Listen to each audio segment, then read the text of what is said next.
Welcome to the farm. This is Manor Farm. My husband's family have farmed here for generations and we're the most recent to be very lucky to farm here. So it's about 650 acres, predominantly arable, with also a small sheep flock on a few of the permanent pasture fields.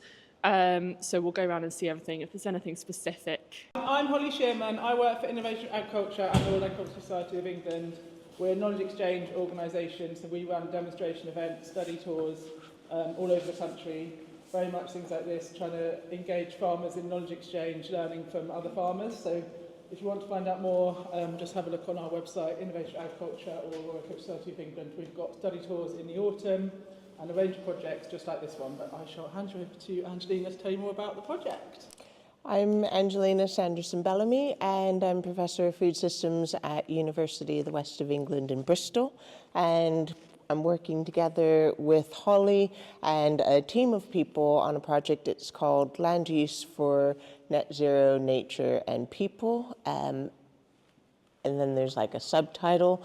I don't even remember the whole long subtitle, but it's basically about grasslands and livestock. And what we're looking at with this project is how can we reduce emissions from grassland and livestock, and in ways that support farming livelihoods and nature as well. The arable system is very much conventional sort of arable system that we run here, and similarly the sheep flock that we run, we have about 200 ex-Lana ewes which are on permanent pasture through the summer and then winter cover crops on our arable land through the winter. So last winter the ewes were on cover crops for about 5.5 months, so it's very much a bit of a split system.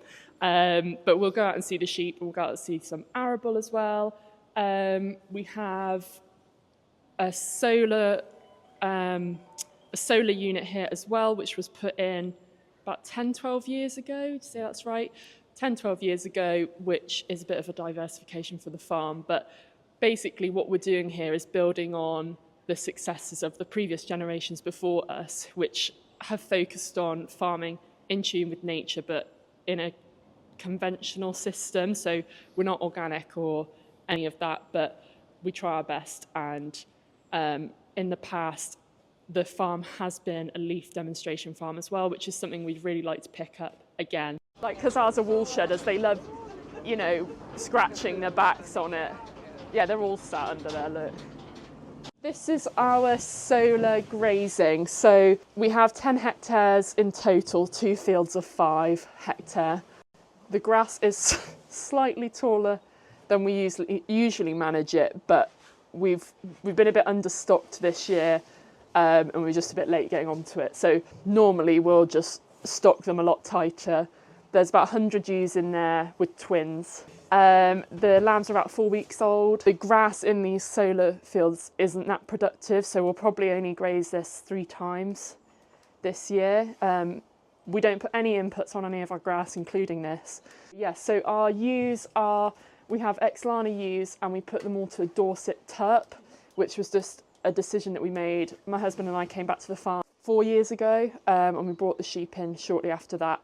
At the time we were selling to farm shops, so we wanted to do the Dorset thing.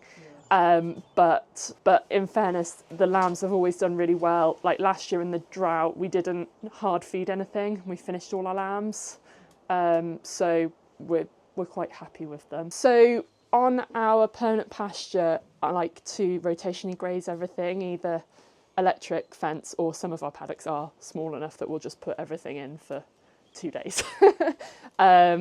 So normally we're not allowed to put electric in this field, but we would normally put the whole flock in here.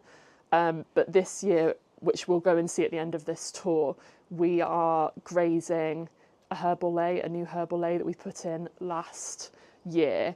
And we weren't sure on stocking, so we've put half the flock on there and half the flock here. The thing, like with all the infrastructure and stuff that's in there, I mean the topsoil's only, you know, like this thin. So like last summer it dried out completely. It was grazed twice last year because it just dried out to nothing. But yeah, you don't really get anything productive underneath the panel. So you sort of you know, the effective grazing is probably half. It's quite nice and cool in there, and like the wind goes through. The ewes like it in there. The field out here is one of the fields that we planted the sheep on. So the cover crop mix that we went for this last winter was rye, vetch and turnips. We put the turnips in because the first year, well the previous year that we did it, we did oats and vetch, and we basically just ended with like 80% oats. Once they grazed it the first time, it was very slow to come back, but we thought if we put the turnips in, it'd just give a bit extra. So the cover crop, we get the SFI payment for because it's got so much diversity, and we had about 40 hectares of cover crop last winter, which was huge. But it means that we can keep the green cover, so we get the payment. So we don't graze them too tight, but this would have been split into over 10 paddocks, might be more than that. I think we split it into 4 columns and then 3 maybe. Martin Yardley, I came with my wife today. We come from Worcester.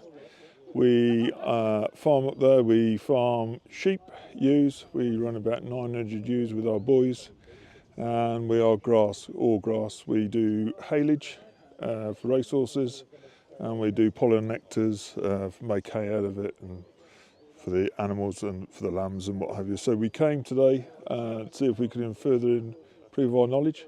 The race days are really good. We've enjoyed them in the past. They've had some great events.